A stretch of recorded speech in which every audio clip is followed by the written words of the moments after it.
Boa noite, seguidores do Plantão CNP. Hoje vamos fazer uma live muito especial, muito aguardada e muito solicitada por vocês, seguidores. Com ela, nossa deputada estadual, futura senadora da República, Janaína Riva. Deputada, seja muito bem-vinda aqui à live do Plantão CNP. Obrigado por ter atendido o nosso pedido. Suas considerações. Eu quero agradecer primeiro a você, Cléo, mais uma vez pelo convite. Agora vai, já que a audiência do Plantão CNP pediu que eu viesse até aqui, hoje nós temos muitas pautas a tratar. Então, eu agradeço você e agradeço também a todos que estão nos acompanhando aí pelas redes sociais.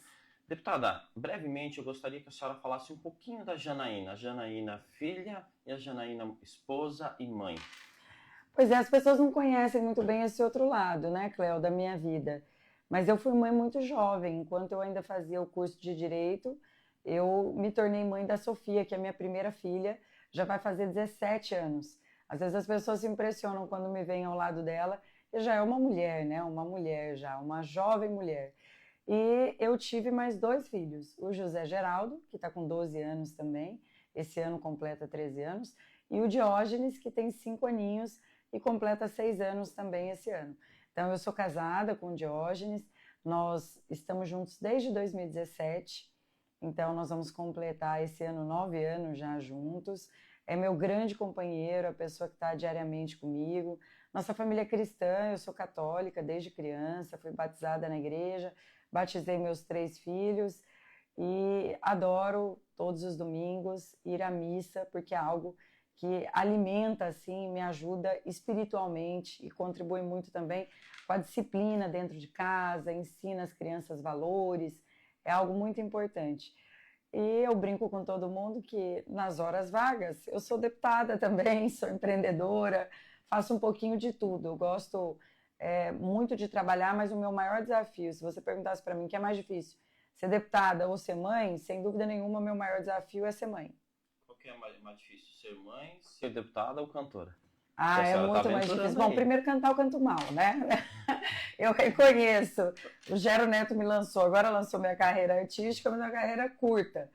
Mas é muito mais difícil ser mãe nesse mundo de hoje, Cléo. Como você cuida dos seus filhos? É uma oferta diária de drogas, de facilidades, de álcool em todos os ambientes. É o abuso sexual infantil que ronda todas as casas.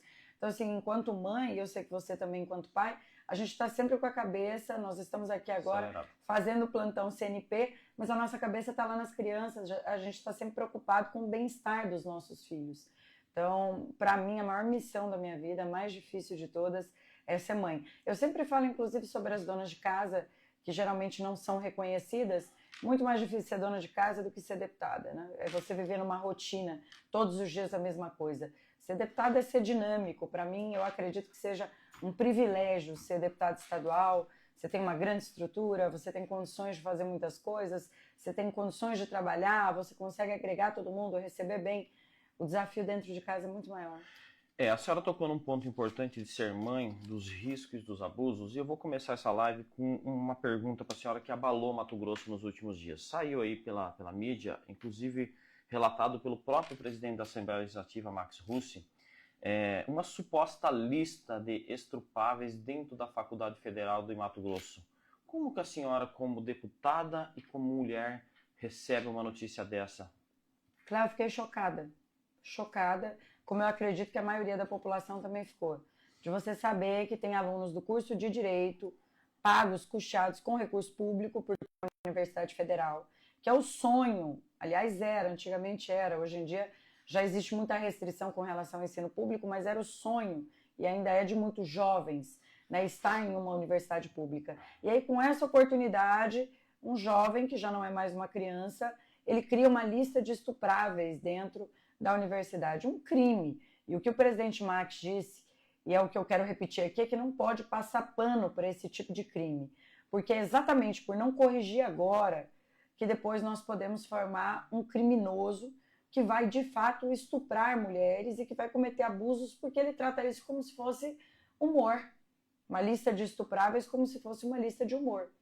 Então não é somente uma piada de mau gosto, é crime. E assim deve ser punido. Então o que o presidente cobrou e eu cobro também, tem que entregar para a Polícia Civil, nome, CPF, residência, e vai ter que responder como todos têm que responder, não pode passar pano para isso. A senhora defende que além da parte civil e criminal que eles têm que responder, eles sejam expulsos se comprovados da universidade? Com certeza, é incompatível com o curso de Direito, um curso onde você estuda as leis, onde você analisa Código Penal, Código Civil, onde você está ali para a sua formação, você ser um advogado, um promotor, um defensor, um juiz, um delegado, como que você vai fazer uma lista de estupráveis e isso vai ficar tudo bem? Quer dizer, ó, depois disso aqui vão virar a página.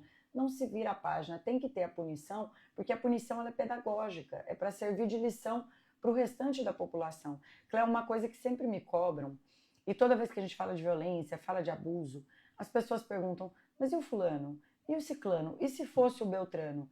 Quando a gente defende a lei, ela tem que ser igual para todos. Ela não pode ser personificada, que só serve se for para o Cléo, só serve se for para o Felipe, que está aqui com a gente. Não, a lei ela tem que ser igual para todos. Então, quando a gente cobra rigor, é para que mesmo que aconteça com uma pessoa que é muito amigo nosso, que está aqui do nosso lado, ele tenha que pagar na mesma proporção que os demais. A lei tem que valer para todos. Pau que dá em Chico tem que bater em Francisco. Então por que um aluno da UFMT vai ser tratado diferente? Não pode, né? Não, não pode. Deputada, a gente quer entrar bastante na pauta do Senado, que é o que importa, a população quer ouvir a senhora, mas eu gostaria que a senhora desse aí um breve resumo desses 12 anos de muito trabalho, aos quais trouxe Janaína Riva do mundo anônimo para uma das políticas mais influentes do Estado e do Brasil. A senhora é considerada por muitos e falada aí por políticos renomados como a política mulher mais influente e mais respeitada no Estado. O que levou a Janaína nesses 12 anos? Quais as pautas principais que a senhora defendeu que trouxeram a senhora até esse patamar? Foram muitas, sabe? Meu mandato foi muito dinâmico. Eu costumo dizer que eu posso ter pecado pela ação, em algum momento. Quer dizer, por ter defendido algo com uma forma muito firme, por ter tomado frente, às vezes, de um processo que não deveria ter tomado, ou que não precisaria ter tomado, à frente disso. Porque você acaba, quando você tem muito protagonismo, você apanha muito também. Tem muita gente que deve estar nos acompanhando aqui e acha, às vezes, por que ninguém gosta de mim? Com certeza é porque você está se destacando. Se você não se destacasse, ninguém se incomodaria com você. E eu assumi muitas empreitadas e muitos debates na Assembleia. Então, as pautas principais, obviamente, sempre foram as mulheres, os servidores públicos e o agro. Eu sempre entrei muito bem nas 3 pautas. Agora, eu transitei em todas as pautas. Então, tudo que se tratava na Assembleia, eu buscava estudar, entender, para poder fazer o debate em plenário. Isso me deu muita relevância no cenário. Mais uma coisa, eu não era só de ir lá e brigar, e esculhambar, ou aqueles políticos que só fazem um videozinho aqui, se posicionando. Não, eu sempre fui também de construir.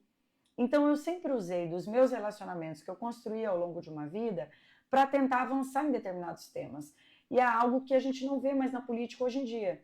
Hoje você vê ali aquele que é extremista aqui na direita, o extremista de esquerda, mas você vê poucos aqui que trabalham para convergir. E a convergência, ela é fundamental em todos os ambientes.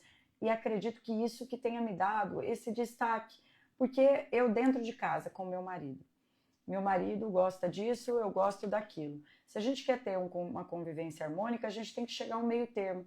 Por que na política precisa ser diferente? Por que na política tem que ser esse discurso a todo momento de ataques um ao outro? E aí acontece o que está acontecendo, na minha opinião, no Brasil. Nada avança, mesmo temas que são de convergência. Como, por exemplo, a proteção da mulher. Alguém é contra? Não. Todo mundo é a favor. A proteção das crianças, alguém é contra? Todo mundo é a favor. Alguém é contra a gente acabar com as drogas no Brasil? Nós temos penas mais severas, uma segurança mais efetiva? Ninguém é contra. Mas a gente fica tão focado em narrativa que o país não avança. A gente fica tão focado em narrativa sem solução e o país não avança. Por quê? Porque existe um interesse de grupos de que não haja solução, de quanto mais confusão tiver para eles, melhor. Agora, para mim, nunca foi assim. Então, a maioria das pautas tiveram pautas muito polêmicas na Assembleia. Eu vou dar um exemplo. Logo no início do mandato, o governador Mauro Mendes mandou aumentando o DGA para os cargos de confiança. E a maioria da população naquele momento se revoltou com aquilo. E ele conseguiu explicar para a Assembleia, inclusive para mim, de ser convencida, de que eram cargos de muita responsabilidade, inclusive ligada diretamente ao CPF do servidor, e que ninguém queria ocupar. Portanto, se não tivesse algum aumento ali devido à importância de você lá um pregoeiro, você cuidar da licitação, que são temas sensíveis, né, ao servidor, se não tivesse isso, o Estado não teria efetividade. Naquele momento houve uma comoção estadual e nós votamos a favor da pauta. Resultado disso, o Estado se tornou o que se tornou depois. Então houve depois um reconhecimento da população. Mas naquele momento a população era contrária. Porque ali, com o aumento, pôde empregar profissionais sérios e que queriam trabalhar e fazer o papel Exato, o Estado sério. tinha um problema. O Estado não conseguia fazer com que a burocracia fosse vencida de forma célere. Então, projetos do Estado importantes, licitações importantes de rodovias, concessões e outros temas estavam praticamente todos paralisados. Quando o governador fez isso, o Estado conseguiu acelerar. Não à toa foi recorde em pavimentação, foi recorde em investimento. É só para mostrar para você que nem sempre aquilo que está sendo dito lá fora, isso é ruim, isso é ruim, isso é ruim, se você tem discernimento, você consegue ouvir, absorver e não só jogar para a plateia, você consegue trabalhar bem. Nós tomamos vaia lá na Assembleia quando nós votamos a reforma tributária. Você deve se lembrar disso também. Foi super polêmico, teve que fazer a sessão fechada, porque houve uma tomada do plenário por partes de servidores públicos, empresários, que misturaram as pautas naquele momento. O Estado estava enfrentando uma crise econômica muito grave quando o governador Mauro Mendes assumiu. Naquele momento também, a gente teve que fazer um voto com a nossa compreensão do momento fiscal, econômico e sair da narrativa mais uma vez. Se eu não me engano, 1 ou 2 ficaram naquele foco só da narrativa. O Estado avançou. Então, em determinados momentos, nem sempre você vai ganhar aplausos na política. Por isso que eu acredito muito na convergência, em você debater, falar, olha, nem para mim, nem para você. Tem várias discussões polêmicas que, na minha opinião, poderiam se chegar a um entendimento. Mas como existe esse interesse, vamos continuar um xingando o outro, que os dois se elegem, os dois lados se elegem, se beneficiam dessa discussão, a gente não avança. A senhora precisou buscar na justiça o direito de o Estado pagar as suas emendas. Lá no primeiro mandato do Mauro Mendes. Um absurdo, né? Nos bastidores aqui a senhora falava que hoje em dia estão pagando as emendas. Mas naquele momento a senhora foi tirada o direito de pôr o dinheiro lá na ponta que interessa, que é a população, fazer chegar nos municípios, o município a população. Por que a Janaína sofreu essa perseguição? Cleo, todos que estão nos assistindo aqui também no plantão, se você assume o mandato e você tem um direito, isso é um direito, isso não pode ser negociável. Então você tem o direito de indicar suas emendas parlamentares. Você sabe disso, eu sou recordista em emenda para a saúde no Estado. Mais de 85% das minhas emendas, em alguns anos, mais de 90% foram destinadas para a saúde. Naquele momento, o governo decidiu o seguinte, bom, já que a Janaína agora não faz mais parte da base que defende o governo, porque isso não quer dizer que eu não vote pautas que sejam importantes para o Estado. Mas, por ela não defender o governo, então a gente vai prejudicar o pagamento das emendas dela. Isso foi, inclusive, dito pelo ex-secretário da Casa Civil. Fábio Garcia. Ele disse isso. Falou, eu não vou pagar a emenda de quem não trabalha com o governo. Então quer dizer que o deputado, o vereador, tem que ser súdito do prefeito e do governador? Isso não existe. Isso não existe. A emenda é um direito do parlamentar. Eu, inclusive, questiono, porque, assim, alguns deputados, além da emenda que tem direito, receberam mais 100 milhões de extra, 150 milhões de extra, e eu que fui a mais votada do Estado com 82.124 votos, porque o governador decidiu que não queria pagar porque eu não defendi o governo, eu tinha recebido no ano passado, para você ter uma ideia, só 5 milhões de reais. Que se faça a justiça, essa lista não passa de 6 ou 7 deputados ligados não, à são base do poucos, governo. são poucos. São aqueles que são os submissos, né? É. Se o governo mandar para o lado do precipício, pula. Se o governo falar vota contra o produtor, vota.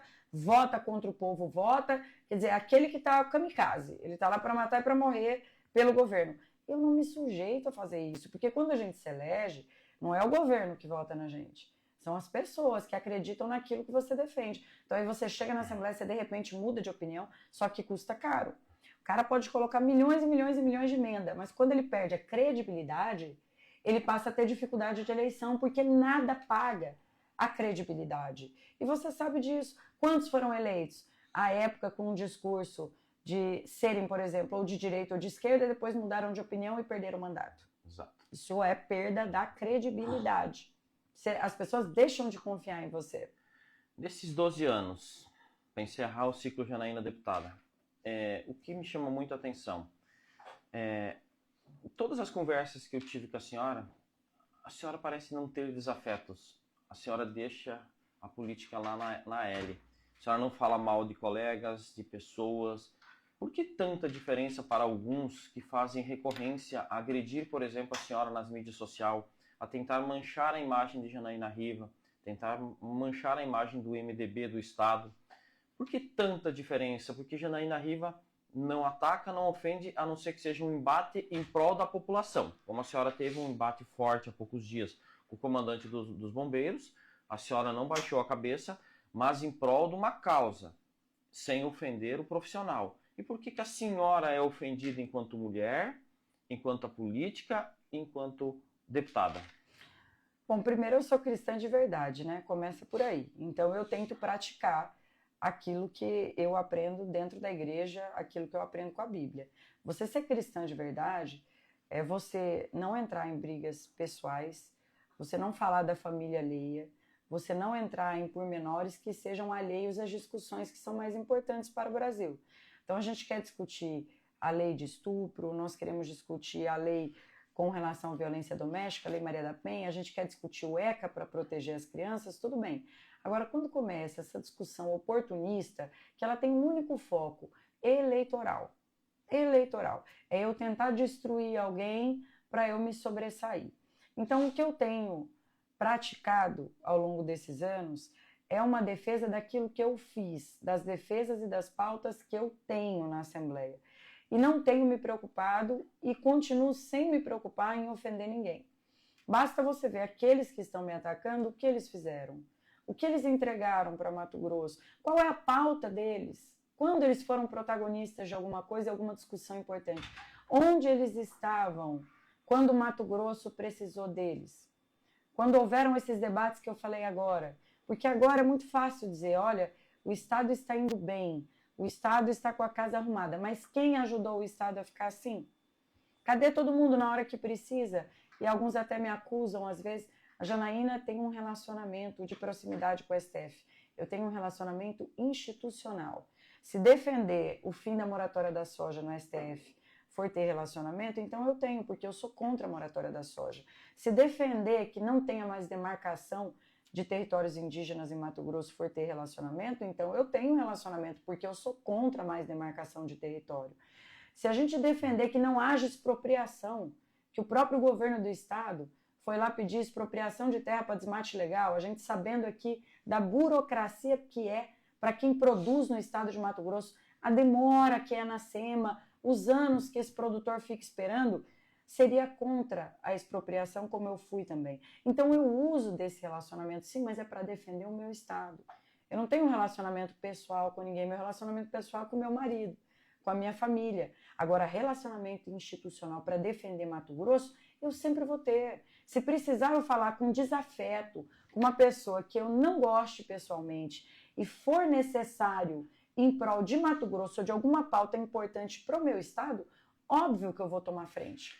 Deputada, talvez um pouco dessa briga institucional que existe entre os poderes, STF, todos eles, Assembleia, Câmara Federal, Senado, talvez não seja um pouco da polarização, esses embates que às vezes podiam ter sido resolvidos no campo amigável e de respeito, não desmerecendo a luta de ninguém, seja do lado A ou do lado B, mas não é uma briga só de duas mãos, duas vias, que está prejudicando toda a população do Brasil? Com certeza. Quando você olha, por exemplo, nós tivemos agora esse embate da dosimetria.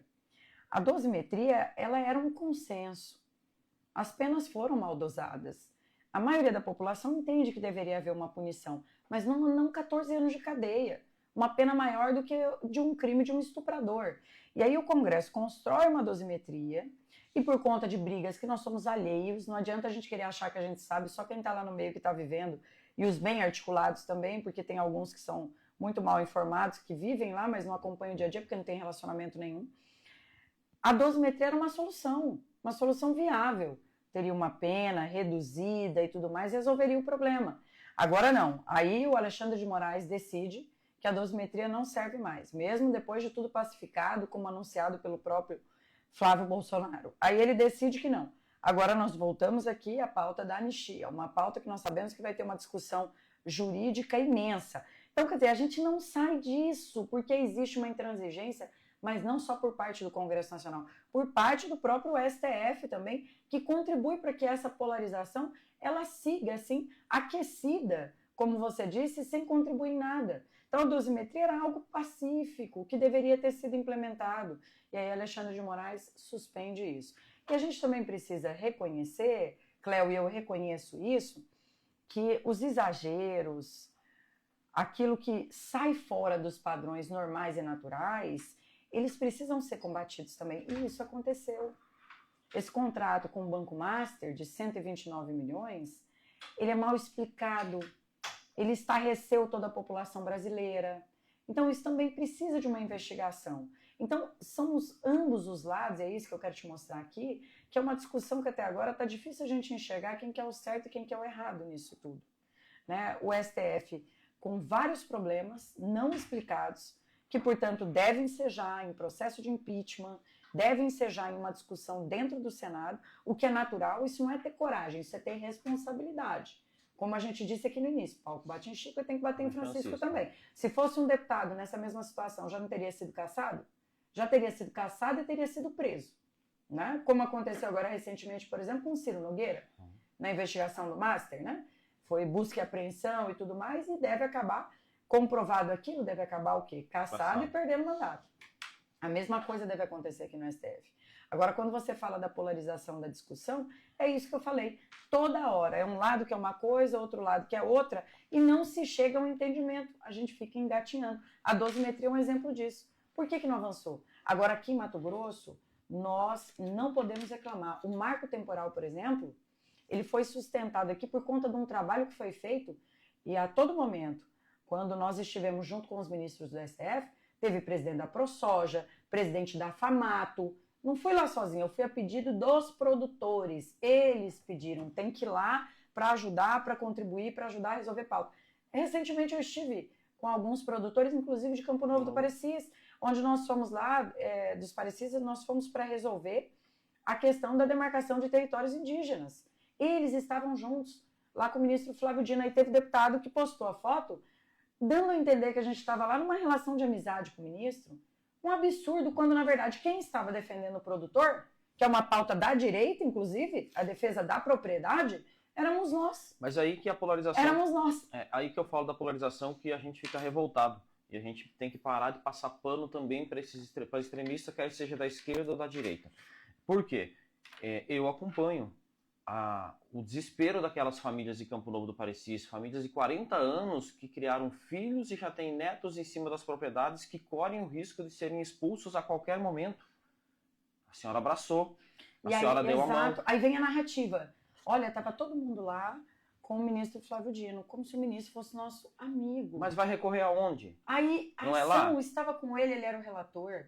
E os produtores lá junto com a gente, alguns chorando, como você bem disse aqui, porque está perdendo a sua propriedade, e aí a extrema-direita usa isso como uma narrativa para querer dizer que nós estávamos lá de relacionamento com o ministro e desconsiderando aí que eu te falo, é a pessoa que recebe o fake news no celular, recebe aquela foto e fala, nossa, eles estão lá bajulando o ministro. Não, nós estávamos lá defendendo os produtores, inclusive alguns de Campo Novo do Parecis, outros de Brasnorte, cumprindo com o nosso dever. Veja bem, nós deputados, senadores, nós somos o advogado do povo. Nós temos que estar lá para sensibilizar, para mostrar para o ministro que essa pauta, essa narrativa de gabinetes do STF, de gabinetes do Ministério Público Federal, de que aqui só se desmata, de que aqui ninguém preserva, que isso tudo é mentira. Quando a gente leva um produtor lá, como nós levamos, ele mostra um mapa de Mato Grosso, mostra que Mato Grosso é preservado, mostra o documento da terra dele, que ele está lá há 40 anos e que essa terra está sendo tomada para entregar para os indígenas que nem existem ali naquela região, aí o ministro entende. Só para não dar polêmica depois. Ah, não, perfeito, perfeito. Não existe naquela área específica, né? Porque ao lado tem. Na área específica de nova demarcação, muito bem corrigido, Cláudio. Naquela área específica, porque na região tem muitos. Inclusive tem índios que produzem lá em Campo Novo dos Parecis, que é um exemplo para todo o Brasil. Nessa área específica, como não tem indígena, e nós estamos lá mostrando para ele. E aí o ministro fala assim, poxa, realmente, né? A gente mostra ali no mapa. Ultimamente aqui essa briga Mato Grosso e Pará mostramos no mapa. E aí tem aquele que faz o vídeo, aí você acha que quem está resolvendo o meu problema é o do vídeo. Não. Quem está resolvendo o seu problema são esses aí que têm coragem de ir lá para fazer esse debate no tete-a-tete. Porque o vídeo ele não traz solução nenhuma.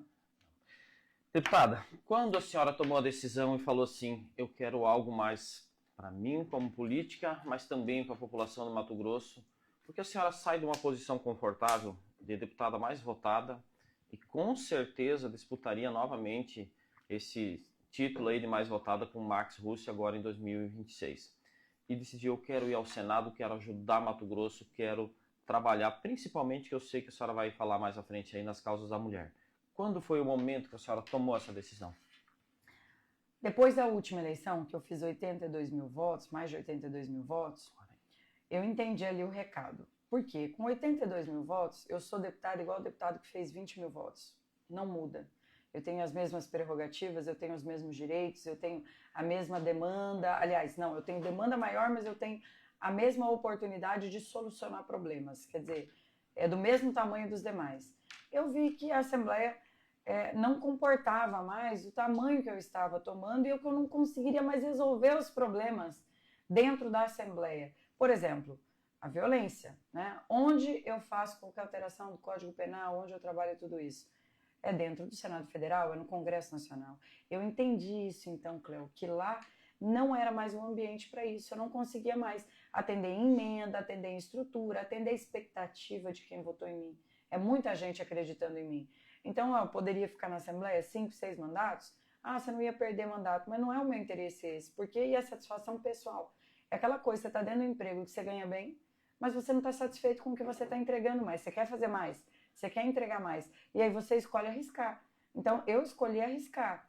É você aqui, você no plantão CNP, era só em Campo Novo dos Parecis, de repente você falou, meu Deus, ficou pequeno, você está tomando conta do estado inteiro, onde muitos achavam que não cabia mais um site. Uhum. Ah, não cabe mais um site, não cabe mais um portal de notícias em Mato Grosso. E você está ocupando espaço porque você tem competência. E eu espero que isso dê certo para mim. Eu quero lutar pela prisão perpétua, essa é a minha pauta principal. Quero lutar pela prisão perpétua de pedófilo, estuprador, feminicida. Quero fazer esse trabalho como pré-candidato ao Senado. E como eu vou fazer isso aqui em Mato Grosso? É inconstitucional. Não tem como aqui avançar nisso. Eu vejo as leis que são aprovadas na Assembleia, são até boas leis, não são ruins, mas são inconstitucionais porque não é da prerrogativa do deputado. Então precisou eu dar um passo a mais. Dentro desse projeto ao Senado, a principal bandeira, claro que a senhora vai trabalhar em todos os segmentos, mas a principal bandeira, a maior luta da senhora, vai ser contra os feminicidas? Claro, claro, feminicídio e pedófilo. Pedófilo.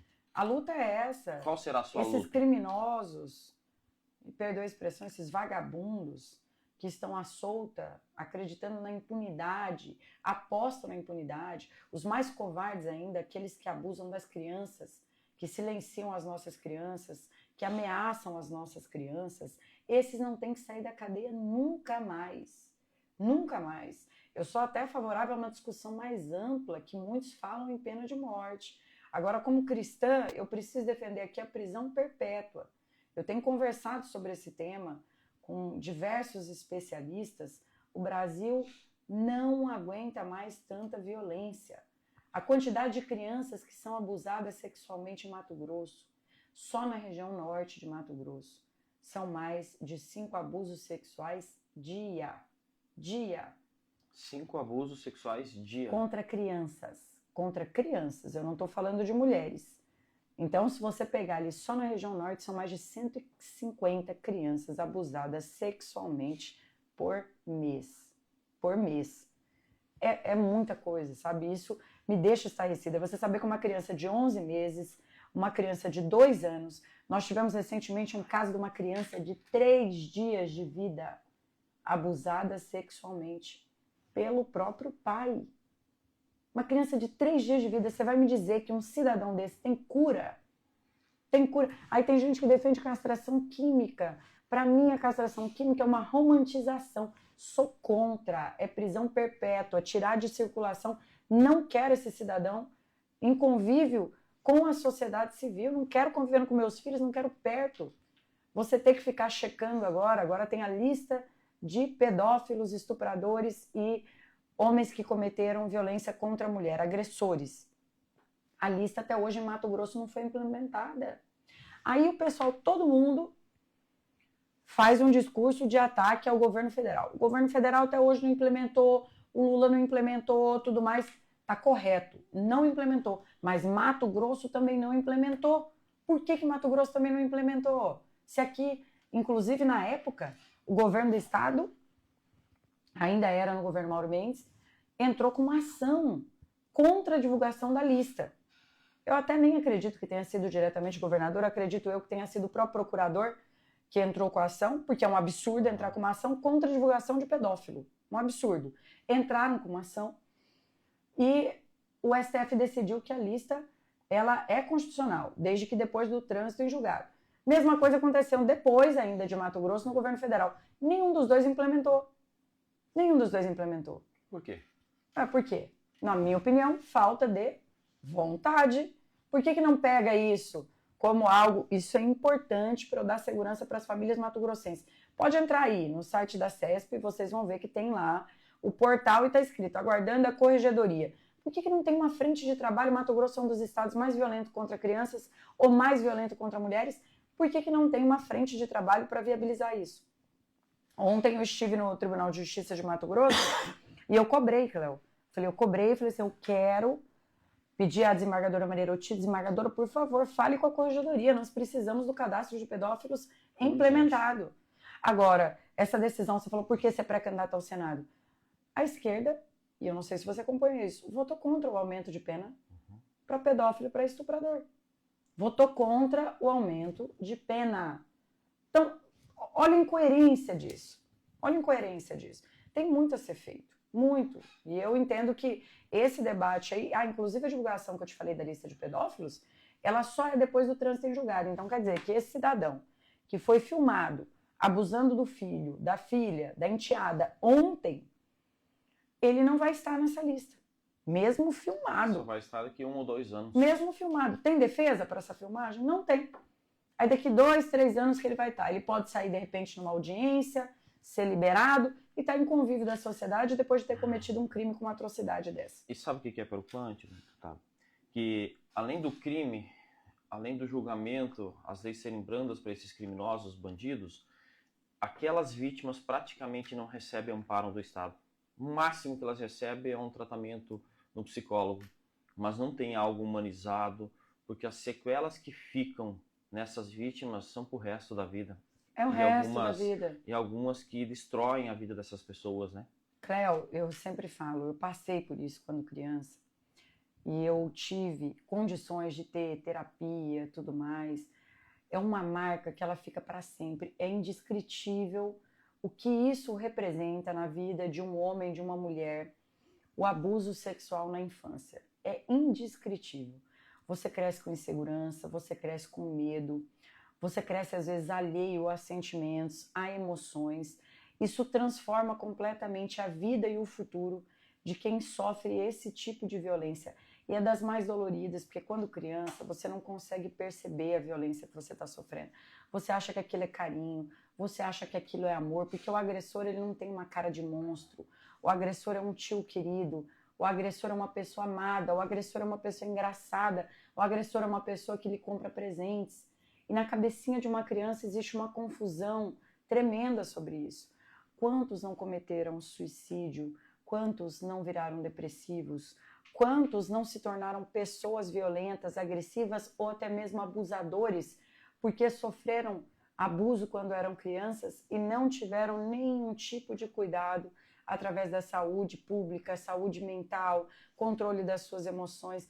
É isso que nós precisamos mudar no nosso país. É muito além da prisão perpétua que eu estou defendendo. É trabalhar dentro da educação. É a gente fazer um trabalho onde na educação se trabalhe valores, como tinha antigamente. Direito civil precisa ser estudado, educação emocional, saúde mental precisa ser abordado dentro da escola, educação financeira. Muita gente me pergunta, mas Janaína, e a matemática, a história, tudo isso é importante, mas isso consegue ser mais importante do que você estudar a história do Egito, do que você saber o que aconteceu há 5.000 anos atrás, do que alguns cálculos matemáticos que eu, por exemplo, hoje não uso no meu dia a dia. Agora, esses valores, esses ensinamentos que a gente pode aprender dentro de casa e deveria aprender dentro de casa, mas como os pais e as mães exacerbados dentro do trabalho têm pouco tempo com os seus filhos, a escola pode nos ajudar nisso, porque senão a gente não vai construir uma sociedade segura para todos, uma sociedade onde a gente possa formar grandes seres humanos. Isso é mais importante do que as grandes obras. Isso é uma visão de mãe, uma visão de mulher, e é algo que eu defendo. Hoje a gente discute, por exemplo, a maioridade penal. Quem gostaria de estar discutindo isso, Cleo? E precisa discutir a redução da maioridade penal. Agora está tendo o relatório, tem Coronel Assis é o relator. A senhora chegando lá, a senhora vai também trabalhar firme na maioridade penal? A senhora é a favor da redução? Com certeza. Lógico que eu sou a favor. Eu sou a favor da redução porque quando eu vejo um vídeo de 4 adolescentes estuprando e filmando 2 crianças, uma de 7 e uma de 11 anos, que cidadãos serão esses? Eles vão cumprir no máximo 3 anos ou vão ficar retidos, reclusos, até os 18 anos e depois vão ser soltos e vão cometer crimes novamente. Então tem que haver sim uma discussão e tem que deixar muito estipulado, tipificado quais são os crimes que vão fazer com que essas crianças, esses adolescentes respondam como adultos. Para mim, o crime de estupro de vulnerável, o crime de estupro em si, o crime de feminicídio, o crime de homicídio, eles são crimes que eles deveriam cumprir como adultos. Como adultos. É diferente de um furto ocasional, onde ali aquele adolescente pode ser trabalhado dentro de um centro de ressocialização. É diferente do que nós estamos falando aqui. Esses jovens que filmaram abusando dessa criança já tinham abusado de outras crianças e vão responder como crianças e adolescentes? Tá errado.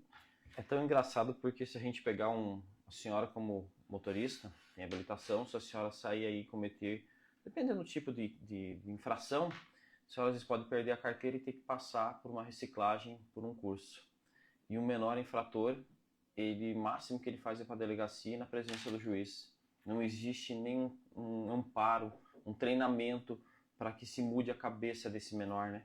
Não existe. E uma vez eu fiz uma visita lá dentro também, eu vi que lá, apesar de ter um trabalho feito na educação, de já ter melhorado essa ressocialização, a reinserção desses infratores na sociedade, apesar disso, eles mesmos pedem, olha, aqui não tem ofício nenhum para a gente fazer um tapete, fazer uma bola, fazer alguma coisa. Então eles saem de lá, a reincidência é gigantesca. Já sai com a cabeça pensando Não, no é gigantesca, às vezes até se aperfeiçoa no crime dentro desse ambiente. É verdade, infelizmente é verdade. Então, assim, é muito que deveria ser feito. Aí sai de lá e comete crime novamente. Então, essa redução, ela precisa ter uma discussão muito séria sobre isso com relação aos crimes que são cometidos. Como eu disse aqui, é diferente de roubar aqui uma caneta, né? É diferente de um crime como o estupro de uma criança cometido por um adolescente. Então é diferente. Aqui você pode corrigir. Antigamente, na nossa época, era a surra mesmo que a gente tomava do pai e da mãe, né?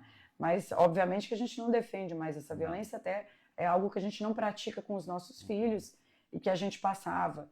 A gente ensina de outras formas, né? Hoje em dia a gente usa outros métodos para educar.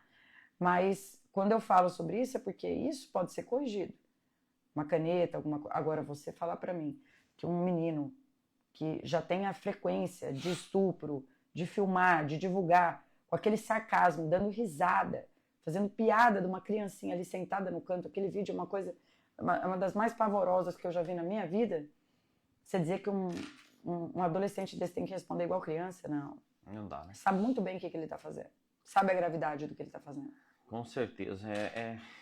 O problema é que se concentra apenas no fato e ninguém quer olhar mais a justiça. As pessoas perderam o medo o adulto perdeu o medo, o feminicida perdeu o medo, o ladrão perdeu o medo, né? O corrupto perdeu o medo. Então essas crianças vão ter medo da justiça porque se elas sabem que tá até 18 anos, elas no máximo vão ficar no centro Não, de ao contrário, ressocialização. eles são doutrinados pelo crime exatamente por serem menores de idade, exatamente pela pena ser menor, me desculpe, menor, e melhor também, porque é menos, eles são cooptados pelas facções, pelos criminosos e são utilizados nas práticas de crimes.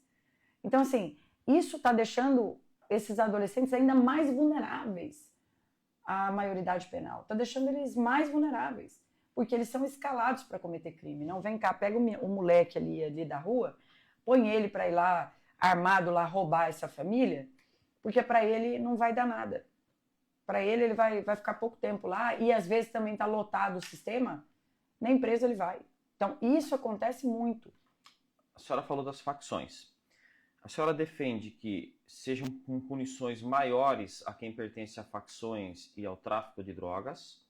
Ou a senhora acha que tem que ampliar o corpo humano e tecnologia das forças de segurança? Os dois. Tem que ampliar a pena, mas tem que ampliar também o trabalho da segurança.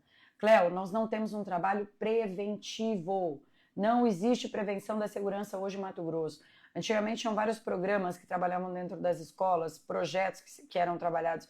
Hoje, com o efetivo que a gente tem, é insuficiente para cuidar, cidadão, cidadã, da sua casa, para cuidar da sua segurança no dia a dia. Imagina, então, para fazer o trabalho de prevenção. E a segurança, ela deve ser feita com um trabalho preventivo. Ela deve ser feita assim como combate à violência, preventivo, trabalhando dentro das escolas. Como nós vamos coibir a violência contra as crianças? Informando as crianças, ensinando as crianças a denunciarem, acolhendo quando a criança traz a informação. Então, essa prevenção hoje ela não existe. Então, aumentar a pena? Precisa.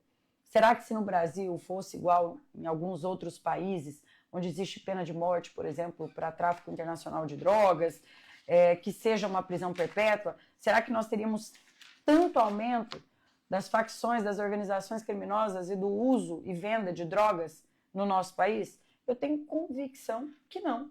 Agora, como as penas hoje, como eu disse aqui, vai preso, sai na audiência de custódia, e aí fica solto, depois vai preso de novo, solta de novo. Como que pode ter no Brasil pessoas que já passaram 15 vezes, já foram presas 15 vezes, 15 passagens, e estão soltas? E aí, quando acontece uma atrocidade, a culpa é do judiciário. Não, a culpa não é só do judiciário, é nossa, dos legisladores. Eu ainda não sou legisladora no tema penal, mas eu sou legisladora estadual. Então, os legisladores hoje do Congresso Nacional, se hoje está desse jeito, a culpa é deles. Também, porque o judiciário julga em cima das leis que eles aprovam. Eles aprovam. O investimento na segurança, quem determina quanto vai ser? Congresso Nacional. Quem determina quanto vai ser o orçamento em outras áreas? É o Congresso Nacional. Então é lá que está. Lá hoje é o grande problema do Brasil e é onde, na minha opinião, a gente precisa contribuir para mudar essa realidade brasileira. A gente sabe que o tempo da senhora é pouco, está estourado. A gente vai deixar algumas perguntas para trás na próxima oportunidade. Mas eu queria que a senhora desse uma breve fala aqui no tema do Senado, também sobre moratória da soja, desapropriação das terras indígenas, para que a população entenda um pouquinho desse tema tão importante. É muito importante falar sobre isso, Cléo, porque nós lutamos muito para acabar com a moratória da soja no estado de Mato Grosso. A lei foi feita pela Assembleia Legislativa, a autoria do deputado Catani, eu sou coautora junto com outros colegas deputados estaduais, mas eu fiz o despacho, um por um dos ministros, explicando para eles, para sair daquela narrativa da Globo, de que, olha... e outros veículos também nacionais e internacionais, de que, olha, a moratória vai aumentar o desmate em Mato Grosso. Mentira! A moratória era para ter um cartel de grandes produtores e tradings, especialmente, que eram beneficiadas por esse controle com relação à exportação da soja, tá? Então, era isso que estava acontecendo em Mato Grosso, ainda acontece, nós estamos acabando com isso. E muitos me disseram, nem adianta ir lá nesse ministro Dino, ele nunca vai votar com vocês, porque ele é contra, ele entendeu e votou favorável. Inclusive o governador Mauro Mendes, na época, deu uma entrevista 2 dias antes dele dar a decisão, dizendo a Assembleia está jogando para a plateia, o ministro não vai dar, é inconstitucional. Isso é convencimento.